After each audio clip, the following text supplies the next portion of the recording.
Okay, we are seconds away. As soon as it tells me on my phone that we are live, I'll start talking. Okay, I pulled over so that I'm just gonna stay pulled over until after you. Okay, so we are live. So I will say, what is it? Good afternoon. It's still afternoon over there in Pacific time, right?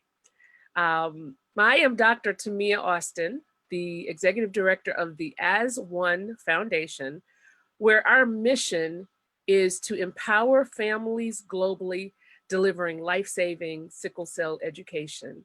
That mission is a new mission for us, as we have been entirely sickle cell trait focused for the past 11, 12 years. But we decided to be more inclusive of the entire population, but with the absolute deliberate decision to in everything that we do, all of our events, all of our activities, we acknowledge that you can't have sickle cell without sickle cell trait, and you can't have sickle cell trait without sickle cell. So we are here for this month. Our theme is transition, transitioning. And when we talk transitioning, we're often talking about the sickle cell child transitioning from pediatrics to adolescent to adult care. But today we are also including the sickle cell trait child, adolescent, and adult into this conversation, because there is transition concerns, important steps that need to be taken within the sickle cell trait population as well. Yeah, little known about it, but that is, no matter what, that is where we spend a lot of our time, because it's just too much missing information and a lot of knowledge gaps. But I am not alone today. I am reunited with someone who is dear and near to my heart. He is a trait warrior himself, a powerful brother with me in these trenches, educating people, as he says, changing the conversation. So without any further ado, I will surrender the floor and allow my guest to introduce himself. Welcome. Dr. Austin, how you doing? I'm doing good. I'm glad to have you with us here today. Tell everybody your name, tell them your rank and file, and tell everybody all that you're doing in the world. All right, so a pleasure to be here. Farron Dozier, retired Army Sergeant First Class, and now sickle cell trait advocate. And not just an advocate for sickle cell trait, but an advocate for humanity. There's so many conversations that our subject touches, as Dr. Austin mentioned, the sickle cell community, that impacts the thalassemia community, all these various communities. So my part is sharing my story and educating that next generation and our generation currently, so that they become aware of the risk factors. And what we're going to talk about are some of those risk factors that need to be addressed to our parents. And so I've been able to do that for the last 10 years. Also, because of my military career, I speak into the military conversation. I do have secondary health issues from my trade exertions, so I can speak to those conversations. And just grateful that I understand this sickle cell trait as my gift. And so I transform that conversation into my testimony, even to how I share with my father, rest in peace, who I inherit this trait from. So being able to do all that and currently producing an inspirational read called The Life of a 5-Year-Old that talks about my relationship with my dad and how that transformed before he passed away. There's so much, that we could talk about, but today I got the hat on for sickle cell trait awareness. And so again, I'm blessed to be here. And I chimed in, not just my friend, but my board member as well, Dr. Maisha. She's on the call as well. And she's got my back. So I'm not a doctor, but the education and the knowledge is out there. You just got to learn it yourself and be able to, talk to people about what you're managing as well. So Dr. Maisha is also here to help guide some of this conversation as well. Oh, So, we are so ready. And I have to say, I introduced myself as Dr. Tamia Austin in absolute reverence to my late grandmother, who as of January 7th, it's been a year since she left us. And she's like, baby, you earned it. But you guys are in good hands today because we got PhD, we got the research side, we have an actual warrior, and we have an MD in the house. Ladies and gentlemen, Dr. Maisha Vicente, take it away. Oh my goodness. Yes, I agree with your late grandmother. You earned it. for You real. know, Thank you. this is a setting where you get to say doctor. And we have to call you that. And you, not only did you go through the academic challenges that you went through to get that PhD and have to sit in front of a board of primarily people that don't look like us and don't necessarily understand our struggles, and have them sign off on saying, yes, you're a scholar, you know, but then you got out and you work hard. Yeah. You do the work that goes with the title. So I am a medical doctor, and I had to go through a lot. We go through a lot of the same things. And of course, I have to do, you know, a lot of science and clinical and taking care of people. And through that struggle, I came to understand, I'm starting to understand sickle cell trait as a gift as well, which is very difficult. You know, Farron, I thank you for putting it in those terms. When one is laying in a pain crisis and being told they're making it up, it's hard to see it as a gift.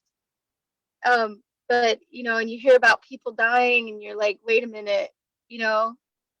So I'm very, very happy to be part of this conversation. It's extremely exciting to me that today we're going to be talking about the transition for patients with sickle cell trait, going from adolescence and transitioning into adult care. Because children by default are much more believed about their pain. So when those same children now become adults, they're going to reach another level of challenge they hadn't experienced before usually. And I say usually, it's not always the case. So I'm very excited for the conversation today, and I'm very happy to be a part of it. Thank you. So just to lay some background, people with sickle cell are people. People with sickle cell trait are people. So, you know, imagining a young person, and by the way, Gwendolyn Ellis says, hello, how you doing, Gwendolyn? Thanks for being here. Let us know if you have any questions. That's to all of our listeners. But when, you know, as with any young person that is moving to a different stage of life, you know, we parents in particular are tasked with figuring out how much of the wings to clip, how much of the rope to, you know, hand over. And that doesn't change because there is a chronic blood disorder in the mix. And so for Ron, let's jump right in. Let's jump right into your experience, and hopefully Dr. Vicente will join us back. You know, technology is what technology is. But let's talk about your experience as it relates to transition and what I believe you said, some things you didn't know, some things your mom didn't know that everybody, you know, needs to know, and a checklist. So let's jump right in. Yeah, so for those who are not familiar, I have sickle cell trait. I actually found out I was a sickle cell trait carrier at the age of 29, and I was 10 years already in the military. And the reason why I found out was because I was transferring to another state, taking another position, and I had to do another physical for that position. And so I went to I was being seen at an Air Force base because I was the closest doctor. So I went to the Air Force base to do my physical. And when they did my blood work and checked me out, they literally, the way I experienced it is they called me in a panic. Like the doctor was like, you need to come back to the clinic like today. And I'm like, uh-oh, like, what did y'all find? And he wouldn't tell me over the phone. So of course I'm like, okay, what's going on? And so I go back to the base and I'm like, okay, what's going on? He's like, do you know you're a sickle cell trait carrier? I'm like, no. He's like, okay, well, we just want to let you know. I'm like, okay, hold on. I have a cousin, Nigel, with sickle cell disease. Is not that, right? He's like, no, it's not the disease. You're just a carrier. So we just want to let you know, we test for it when we do our blood work. And I'm like, okay, cool. There was no risk factors Make sure you don't mate with, have a child. I'm like, my childbearing days are done because I already got 3 daughters. So I'm like, having kids is over. So it's like, okay, I'm fine then. So in one ear, out the other, and I pack up my things and I transfer to another state. And that was 2000. So the physical that I took was 1999.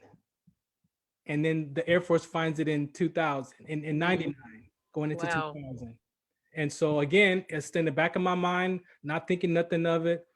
And I'm having these trait issues and body pains since I was 2 years old. My mom says, I remember 5, but my mom says 2 years old, I was crying about my arm. Oh, wow. So it's like, and then I had that exertional sickling in 2006.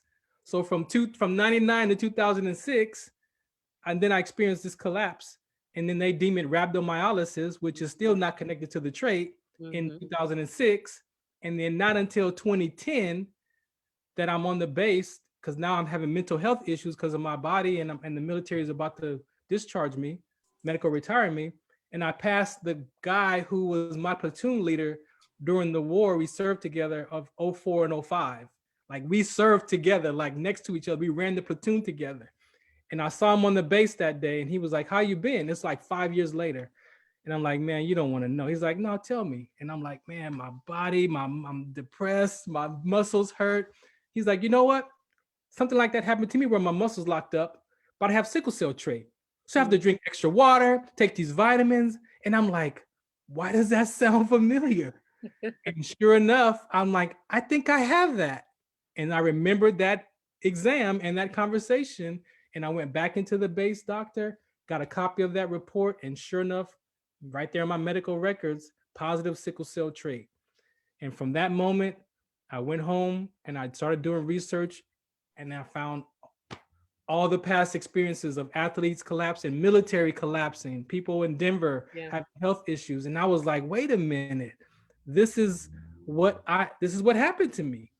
And so I took we forgot to say, I mean, you did say you're a retired Sergeant First Class, but you also do a lot of work in the military, to educate about this as a retiree, educating current definitely folks that are enlisted. And I'll just let you know, Gwendolyn, thank you so much for sharing. And she is a sickle cell educator counselor with the state of North Carolina. She says she's glad to be here. Welcome. We are glad you are here. Thank you so much for sharing. I've heard your story, and I promise I hear it over and over. I hear new things every time you say it. Yeah.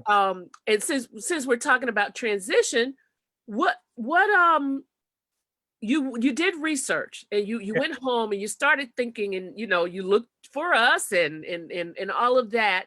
So what was missing? What didn't happen for you that you now can look back in retrospect and recommend for others? As a parent, and I also have a daughter with sickle cell trait, right? And so, like most parents, I've heard when I wasn't doing this work, I didn't have this knowledge. And so now check this out. I found out I had the trait in 99. She was born in 98. So I got her letter from the doctor saying that your daughter has sickle cell trait in 98. And I took that letter, I read it, and I was like, oh, okay. And I folded it, and I don't even know where it's at. And I never thought, so when I found out I had the trait, I still didn't put 2 and 2 together the next year. Whew. So when I look now at the level of knowledge that I have and the awareness I have, and I talk to my mom, it's like, Mom, you had no idea that my dad had the trait?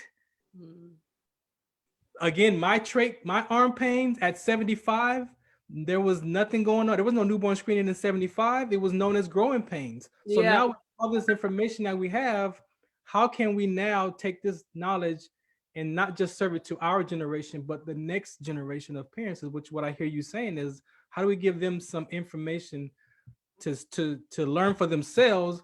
And then also not to forget that if their child is born with the trait, at some age, you have to give this information to your child. And I'm saying like maybe 8 years old, because I played tiny mite football. in 78. So imagine, and we've heard, Dr. Austin, that little children playing football and playing sports have also collapsed from dehydration and things like that with sickle cell trait. So I'm thinking, like, how far back can we go and educate our parents and our new parents to be with the knowledge, understanding, and information that they could share with their children at some point. And so we can just go over the pain issues. Like, you Yeah. can't discount the pain, the blood work, teaching the parents the medical and the basic knowledge of doing blood work when your child has a trait, because Dr. Maisha will share with you what we're learning even today, that sometimes it's not just sickle cell trait. I mean, people have been misdiagnosed with having sickle cell and thalassemia. So Yeah. understanding the blood work and making sure that that is what your child has, that they will manage. So Well, that's Dr. Maisha, thank you so much for, persisting and coming back, because here we are. We are learning about Farron's story as a trait parent. His mother was not aware that the father had trait. And certainly there are other scenario where you have two trait parents, and or even if you have one disease parent, and that's an automatic, every offspring, biological offspring, is going to be a trait baby. But here we are. Farron is recommending year 8 for an 8-year-old. Let's start talking about it. Can you give us a medical perspective of what is the transitioning, what is recommended, as it relates to transitioning for trait warriors? So unfortunately, there are no recommendations officially. Right. So I would have to tell you what I have seen based on what we know about sickle cell disease itself, and when things get really difficult, at which point, and then what I've seen with children who have the trait and what we see in the athletes. So, for example, in my estimation, what we really have to think about, usually around age 2, there's no more fetal hemoglobin left, and that's when people with disease get really sick. And they start to see the changes in their child, right? So I don't see it to be that early with trait. It seems, just like Farron said, I see it more around 8 or 9 for some reason. I'm not sure what the biology is at this point, because there just haven't been enough studies done. Mm-hmm. But the younger you are, the younger your vessels are, the healthier you're going to be. My suspicion, and like I said, we don't have studies to Right. validate or confirm this, but what happens with trait, you're experiencing microinfarctions at a lower level than in disease. And those are going untreated. And after time passes, you start to feel it because your vessels are now different. You're going to have scarring, even if that's at the microscopic level.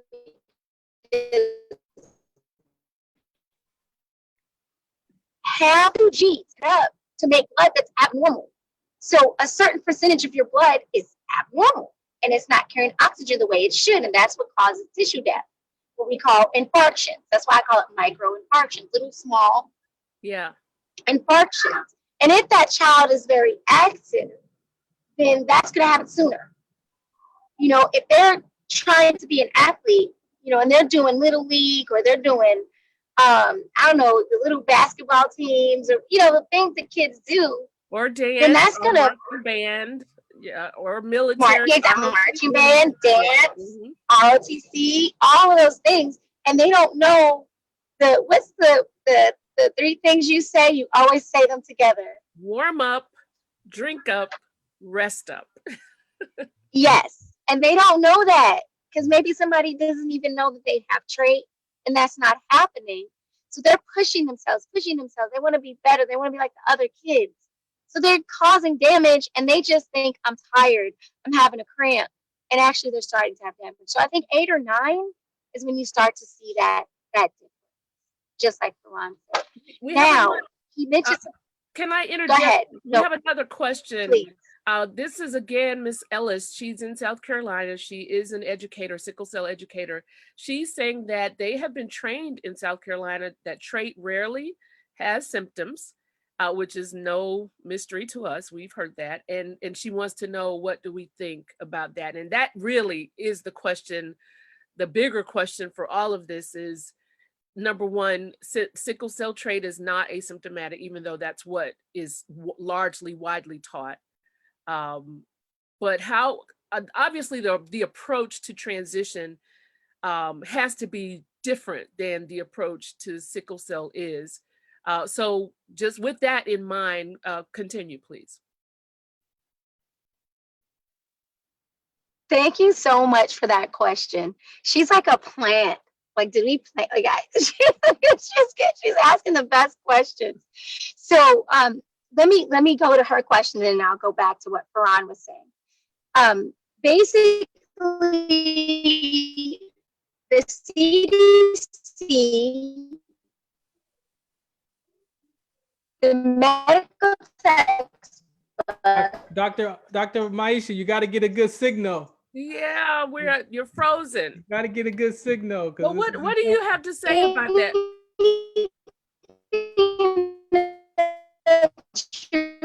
Dr. Maisha? Here's what they say. Okay, CDC says what? Sickle cell trait is a benign carrier state, except in extreme. Right. Sickle cell Let me trait is pull a over benign again. condition Let me except get in a better spot. Yeah. I'm gonna get in a better spot right now.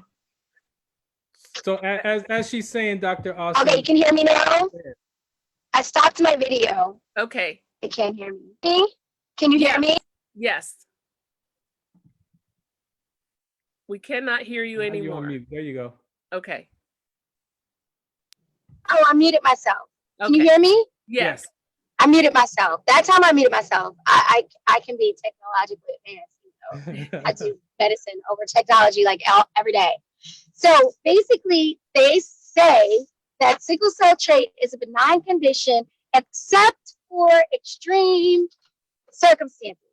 And then when they give you the extreme circumstances, they say these extreme circumstances, I don't know how to turn my video back on, but they say these extreme circumstances are dehydration, altitude. They give a couple more. Other, extreme stresses on the body. Extreme. Well, pain is the result. But they say all these other extreme conditions. However, I want to point out dehydration. Mostly every human being is dehydrated right now. We do not drink enough water. Yes, at this moment, yeah. Right? Therefore, if we know that most people are dehydrated, then that alone means most people with trait are going to be having symptoms to a greater or lesser degree. Because all of those same sites that tell you trait is benign admit that, except for under certain circumstances. And they do that because they don't want to all of a sudden say that all of these people could potentially be sick.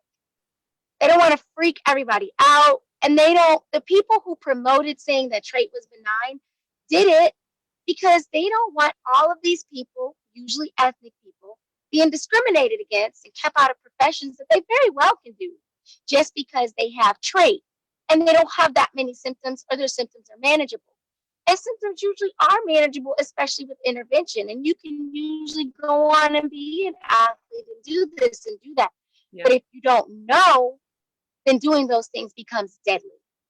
And I'll just insert here, I don't know what the statistics are in the military, but there's a loose number out there that says there's approximately 18% of professional athletes, current professional athletes, that are trait carriers, and the number is a little bigger for NCAA athletes. Yes, we are losing athletes to sickle cell trait, and I perfectly and honestly 100% unequivocally believe that every sickle cell trait death was one that could have been prevented. But the good news, the silver lining of all of that is that they are playing. They are hydrated, they are healthy, they are, needing to come to practice early, do a little more training. They're needing to recover a little more, that warm up, drink up, rest up before, during, and after. But with intervention, with good athletic training, with good just knowing their body, them being educated, the majority of those athletes are not, although asymptomatic they are not demise. They are not dying. And the same, and the NFL is largely the best example, because to our knowledge, we have not had a National Football League, and knock on wood, fatality. But in the recent history, but this does continue. This does persist in the collegiate realm. And so here we are, because that age, you're still, thinking about a parent who's taking their kid to college. Now you need to do this. And I always talk about my goddaughter. She went to college, and they all of a sudden they don't want to speak to the parent. They only want to speak to the student, because we need that student to be an adult. Okay, yeah, but this kid is 18. They haven't done a whole lot. So now you want them to all of a sudden become an adult because they're in college, and it takes time. There is a transition period there. Okay, now add sickle cell to that, add sickle cell trait to that. And we're now dealing with medical doctors who may or may not even be fully educated about. Exactly. And My like I said, first crisis, I didn't know that's what it was. What are you gonna say, Farron? no, I was gonna say, like she mentioned, when I go to the military base and I share my presentation and I tell them this is where language is going to be important for us as advocates going forward, because it states that people with sickle cell trait will not experience symptoms of sickle cell disease. And this says, although in rare cases. So how can you make a statement of people with sickle cell trait won't experience, yes, sickle cell trait it will never turn into sickle cell disease, but the way it's written is going to be very important. And the language on how we go forth and our conversation is going to be key, because it does state, although in rare cases, people with sickle cell trait can experience symptoms of sickle cell disease, such as pain crisis and all the list of things. So it's like for the lady to say that they've been taught that, it's true. It's written that way if you don't really understand the language and how it's being used. So that's the stuff that we got to put in some kind of a format to give to the new parents. I could tell you when Renee's son passed away, I looked in my Facebook Messenger and I scrolled up to the first time we communicated, and it was like 2015 or so. Wow. And I had sent her that college, because she messaged me, hey, my son is having these muscle cramps and all this stuff. And so I immediately sent her that NCAA checklist. And then that was our initial relationship. And then to see like 2 years or so later that he passes away from this very conversation that we were talking about. That was heartbreaking. It was heartbreaking. And so Miss Gwendolyn says trait is just as important as the disease, is what I'm learning. Yes. I'm so glad that that's what you're learning. The rare cases are becoming more experienced than not. Yeah. And so how can you say rare? So now we got to figure out what rare means. Yeah. So the language is very important, is what determines what, and that's what we're trying to figure out. So now what does rare mean? Yeah, and this is, you can't. This Renee's son was, at that time when you first started speaking with her, was he playing? It was an international. He was coming. He was still in college. Still in college. He was like at the college level still. Well, and we're doing as much as we can in the 30 minutes that we have right now. Yeah. But unfortunately, I know that this death, this sickle cell trait death, is one that has been experienced by young people in Pop Warner, middle, high school, college, in the military, basic training, and so on. Even a young man, he was a middle-aged man that was going out to be he was a police officer, or was he in? He was trying to be a police officer. Yeah, he was an Army veteran and then went Yes. in to be a police officer and was in the police academy and, Okay. and collapsed and died from the police training, the police Right. academy training. Yeah, exactly. All of them trait warriors and at varying ages. So transition is a way bigger landscape on Yes. the trait, side of the house. And our work is tremendous, but I am no less, determined. I am. The parents, we There you have go. to get to the parents. Yeah. The parents.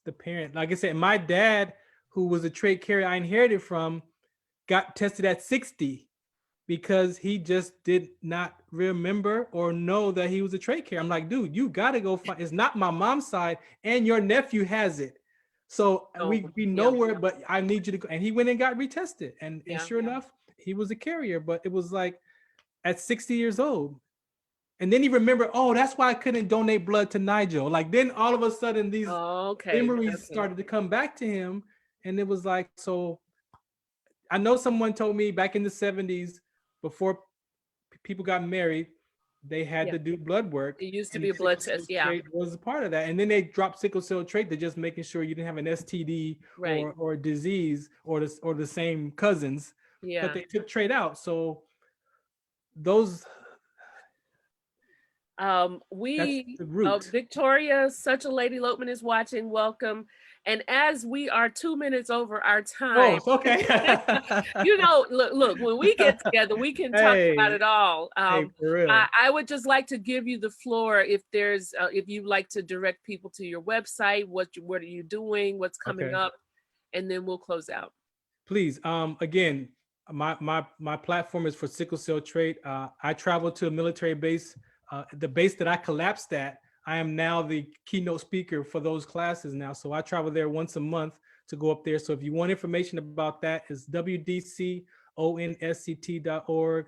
We have all of my campaigns, all of the risk factors are there. The CDC information is there. My story about my rhabdomyolysis, all that is there. And I'm just looking forward to working with my partner here, Dr. Austin and the Aswan Foundation, to make sure that we get this conversation. We got some stuff coming. We'll be meeting later this week, but the Aswan Foundation, tell everyone your website. Oh, yeah. Again, wdconsct.org. And then my name, Farron Dozier, is all over the social media for Instagram, Facebook, and Twitter. And what I want to do is arm you with questions to go back to your doctor. Like I said, we've got information and some of the questions that you might want to ask. Sickle Cell Trait Journal Group is a very fantastic part of our work as well. Fantastic. So we're here to help arm you with questions to take back to your doctor so you can get the answers that you're looking for. And that's what we're able to do right now. And in doing that, we absolutely understand that all of those doctors may not be fully armed. So the Aswan Foundation, as part of our mission, we are working to educate the providers. We educate medical degree seeking students, physician's assistants, nurses, social workers, community health workers, all of the above in everything that we do. Follow the Aswan Foundation. Our website is aswanfoundation.org. We have a monthly newsletter. Obviously this month, our theme is transitioning or transition.